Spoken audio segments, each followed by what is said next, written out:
कंवारी ननद। अंजलि की उम्र लगभग 30 साल हो चुकी थी। वो एक स्कूल में टीचर की जॉब करती थी।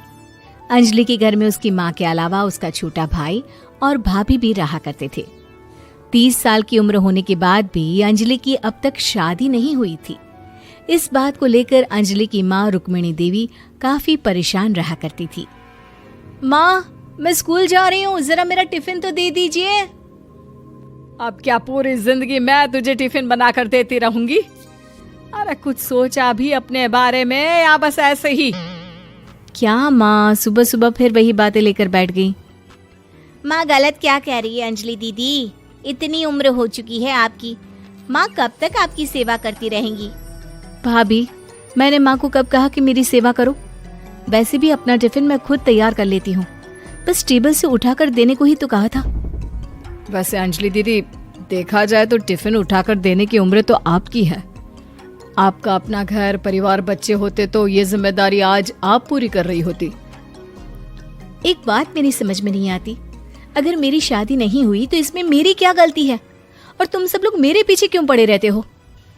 अरे कुछ कहना क्या पीछे पड़े रहना होता है? अपने छोटे भाई को देख, तुझसे 3 साल छोटा है लेकिन 2 बच्चे खेल रहे हैं आंगन में। मुझे आप लोगों की कोई बात नहीं सुननी, जा रही हूँ मैं। और आप में से किसी को मेरा कोई काम करने की जरूरत नहीं है, मैं खुद संभाल लूंगी।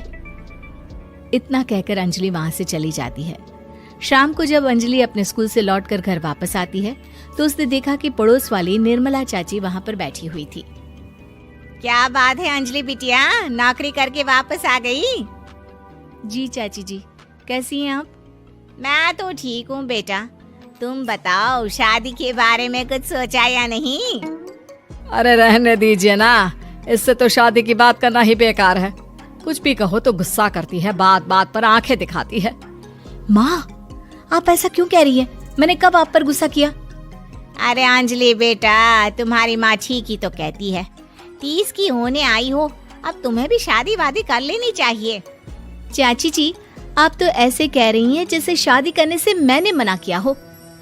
रहने दीजिए निर्मला चाची, हमारी अंजलि दीदी को अभी तक उनकी पसंद का दूल्हा नहीं मिला ना, इसीलिए वो शादी नहीं कर रही।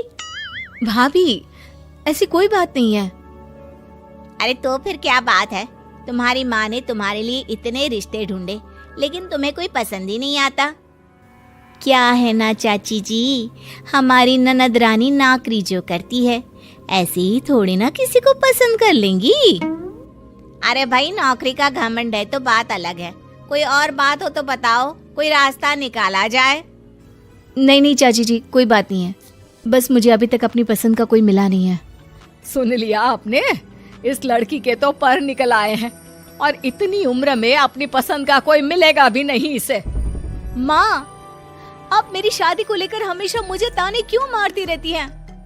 अपनी माँ की बातें तो ताने लगती है। ताने हैं? बताओ, मैंने कुछ गलत कहा क्या? देखो, ये सब छोड़ो, मेरी दूर की बुआ का बेटा है, उसकी अभी शादी नहीं हुई है, उम्र होगी कोई 34-35 साल। आप कहें तो बात आगे बढ़ाऊं? अरे हाँ हाँ, क्यों नहीं, ये भी कोई पूछने की बात है। अरे जल्दी से लड़के को यहाँ बुला लो। माँ, आप मुझसे पूछे बिना मेरी शादी की बात करने जा रही हैं और मेरी उम्र 30 भी पूरी नहीं हुई है। निर्मला चाची कह रही है कि वो लड़का 35 साल का है। अंजलि दीदी, आपको क्या लगता है इस उम्र में कोई फिल्म का हीरो आएगा आपके लिए? देखिए, अब पसंद और नापसंद की बात तो रहने दीजिए, पसंद करने की उम्र तो आपकी निकल चुकी। अब तो जो भी मिले उसी से शादी कर लीजिए, इसी में भलाई है। तेरी भाभी बिल्कुल ठीक कह रही है। अब जैसा रिश्ता मिले उसके लिए हाँ कर देना, ताकि हम भी गंगा नहाए। ठीक है, चलिए मैं उस लड़के को कहती हूँ, वो कल ही अंजलि को देखने आ जाएगा। अगले दिन निर्मला चाची के दूर का रिश्तेदार अंजलि को देखने उसके घर आता है। उसका नाम था अजय। अंजलि जी, तो आप नौकरी करती हैं, वो भी स्कूल में? जी हाँ, मैं स्कूल में टीचर हूँ। हमारी बेटी बहुत होशियार है। अरे पढ़ने लिखने में इतनी होशियार है, इसीलिए तो इसकी नौकरी लगी है स्कूल में। हाँ हाँ ठीक है आंटी जी, जरा मुझे भी तो बात करने दीजिए आपकी बेटी से।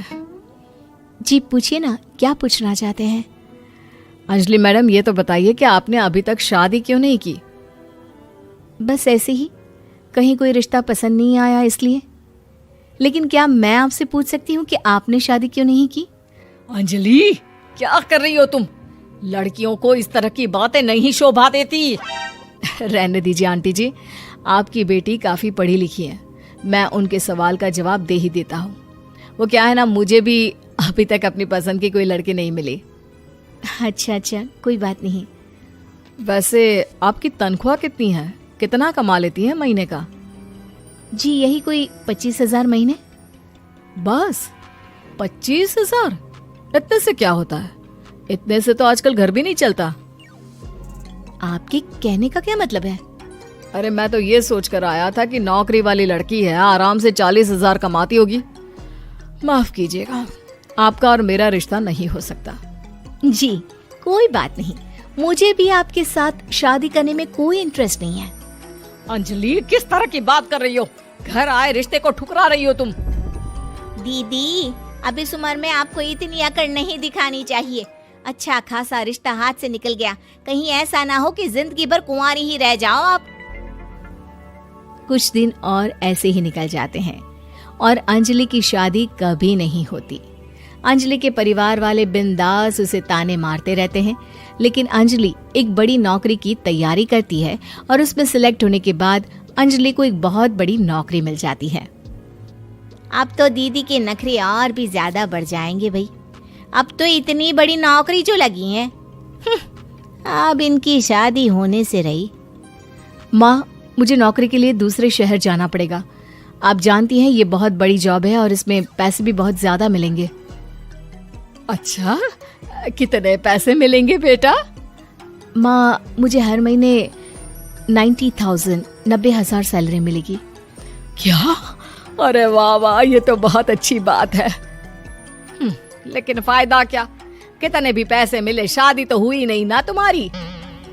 अंजलि नौकरी करने के लिए दूसरे शहर में चली जाती है और जब कुछ महीनों के बाद वो वापस घर आती है तो उसे अपने पति के साथ देखकर उसके घर वाले हैरान रह जाते हैं। अरे अंजलि, तूने शादी कर ली और हमें बताया तक नहीं। और दामाद जी करते क्या है? इतनी बड़ी कार है उनकी। माँ, मैं आपको सब कुछ बताना चाहती थी, लेकिन आप सबके ताने सुनकर बहुत दुखी हो गई थी और इसलिए मैंने अपनी पसंद से शादी कर ली। मेरे पति मेरे साथ ही ऑफिस में नौकरी करते हैं और बहुत बड़े अफसर हैं। और एक बात बताऊं माँ, आज मैं बहुत खुश हूँ।